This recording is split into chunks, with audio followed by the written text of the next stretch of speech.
সবাইকে রুম্পার কিচেনে অনেক অনেক স্বাগত। তো আজ আমি ডাল শুক্তো তৈরি করেছি। আমি ডাল শুক্তোটা কিভাবে তৈরি করেছি আপনাদের সঙ্গে চলুন শেয়ার করব। তো আমার রান্নাটা যদি ভালো লাগে অবশ্যই লাইক শেয়ার কমেন্ট করতে ভুলবেন না, আর আমার চ্যানেলটাকে অবশ্যই সাবস্ক্রাইব করে দেবেন, তাহলে আমার নিত্য নতুন রান্না আপনাদের কাছে পৌঁছে যাবে। ডাল শুক্তো তৈরি করার জন্য এখানে আমি সবজি নিয়েছি বেগুন, আলু, ঝিঙে, পাপায়া, আর নিয়েছি ডাঁটা, আর এখানে আছে থানকুনি পাতা, আদা, রসুন, আর এখানে আছে 100 গ্রাম মতো ডাল, আর লবণ, রাঁধুনি, আর দুটো তেজপাতা। তো প্রথমে আমি ডালটাকে সেদ্ধ করে নেব। আপনারা চাইলে এমনি সেদ্ধ করতে পারেন, আমি কিন্তু প্রেসার কুকারে সেদ্ধটা করবো। তো এখানে 100 গ্রাম মতো ডাল ভালো করে জল দিয়ে পরিষ্কার করে নিয়ে নিয়েছি। এখন প্রেসার কুকারে দিয়ে দেবো। তো 1 কাপ মতো জল দিয়ে দিচ্ছি, 1 চামচ লবণ দিয়ে প্রেসার কুকারটা বসিয়ে দিয়েছি। এখন আমরা 3টা সিটি দেওয়ার পর নামিয়ে নেব। ডালটা যতক্ষণ না সিটি হচ্ছে ততক্ষণে আমি এখানে সবজিগুলোকে সিদ্ধ করে নেব। সিদ্ধ করার জন্য প্রথমে আমি জল দিয়ে দেবো। তো সবজিগুলোকে আমি কেটে ধুয়ে রেখে দিয়েছিলাম, এখন আমি এগুলোকে জলের মধ্যে দিয়ে দেবো। আমি এগুলোকে বেশি সেদ্ধ করবো না, 50% সেদ্ধ হওয়ার পরে আমি এগুলোকে নামিয়ে নেব। আর ঝিঙে আর বেগুন এমনিতে একটু নরম হয়, তো এগুলোকে হালকা করে একটু ভেজে নেব। এগুলোকে আমি সেদ্ধ করবো না। এদিকে আমার ডালটাও হয়ে গেছে।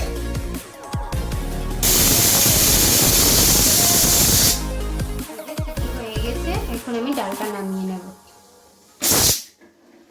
এখন প্রেসার কুকারের ঢাকনাটা খুলে নিয়েছি। দেখুন ডালগুলো খুব সুন্দর করে একদম সেদ্ধ হয়ে গেছে, একদম কিন্তু সেদ্ধ হয়ে গেছে। 10 মিনিট হয়ে গেছে, দেখি ঢাকনাটা খুলে সবজিগুলো কীরকম সেদ্ধ হয়েছে। তো আমার সবজিগুলো কিন্তু 50% সেদ্ধ হয়ে গেছে। এখন আমি এগুলোকে নামিয়ে নেব। তো সবজিগুলোকে আমি নামিয়ে নিয়েছি। তো আমি কড়াইটা বসিয়ে দিয়েছি সবজিগুলোকে ভাজি করার জন্য। এখন আমি রসুন আর আদাগুলোকে থেতো করে নেব। তো আমার আদা আর রসুনটা থেতো করা হয়ে গেছে। আপনারা চাইলে কিন্তু রসুনটা নাও দিতে পারেন, যারা নিরামিষ খায় তারা তো রসুন দেয় না, তো আপনারা রসুনটা না দিলেও পারবেন। তো এখন বেগুনটাকে আমি মাখিয়ে নেব লবণ হলুদ দিয়ে। 1/2 চা চামচ লবণ দিয়ে দেব, আর দিয়ে দেব পরিমাণ মতো হলুদ। এখন ভালো করে মাখিয়ে। তো এখন কড়াই গরম হয়ে গেছে, আমি তেল দিয়ে দেব। তো প্রথমে বেগুনগুলো ভেজে নেব লাল লাল করে।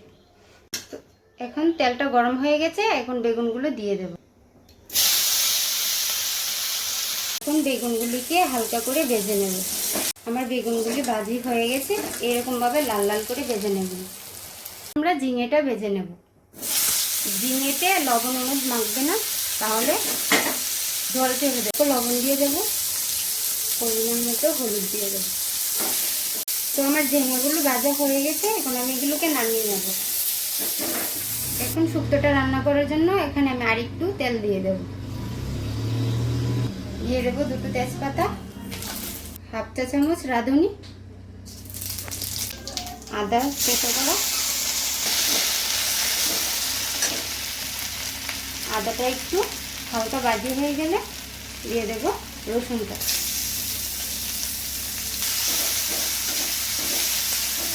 এখন রসুন আর আদাটাকে ভালো করে একটু ভেজে নিতে হবে, বেশি ভাজবো না, তাহলে তেতো হয়ে যাবে।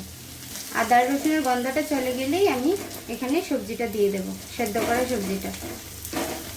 তো আমার আদা রসুন ভাজি হয়ে গেছে, এখন সবজিটা দিয়ে দেব। ভালো করে একটু নাড়াচাড়া করে নেব। এই শুক্তোটা বাড়িতে করে খাবেন, অনেক ভালো লাগবে। তো অল্প হলুদ গুঁড়ো দিয়ে দেব, 1 চামচের মতো লবণ দিয়ে দেব।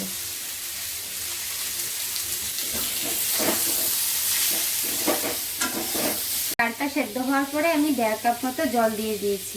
এখন আমি এখানে দিয়ে দেব। শুক্তোটা কিন্তু একটু ঘন ঘন টাইপ থাকবে।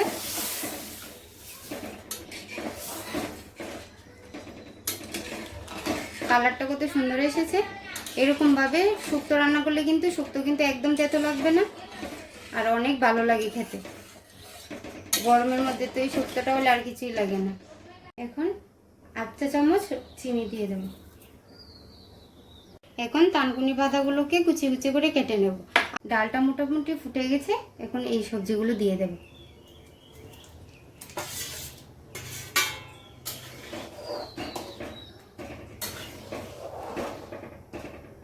এখন 10 মিনিটের মতো ঢাকা দিয়ে রেখে দেব। এখন আমি পাতাগুলোকে কুচি কুচি করে কেটে নেব।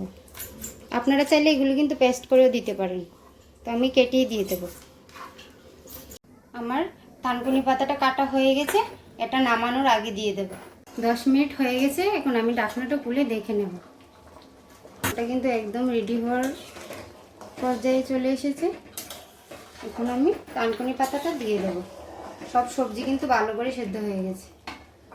এখন থানকুনি পাতাগুলো দিয়ে দেব। আমার শুক্তোটা কিন্তু একদম রেডি হয়ে গেছে। এখন এটাকে আমি নামিয়ে নেব। এখন শুক্তোটা নামিয়ে নেব।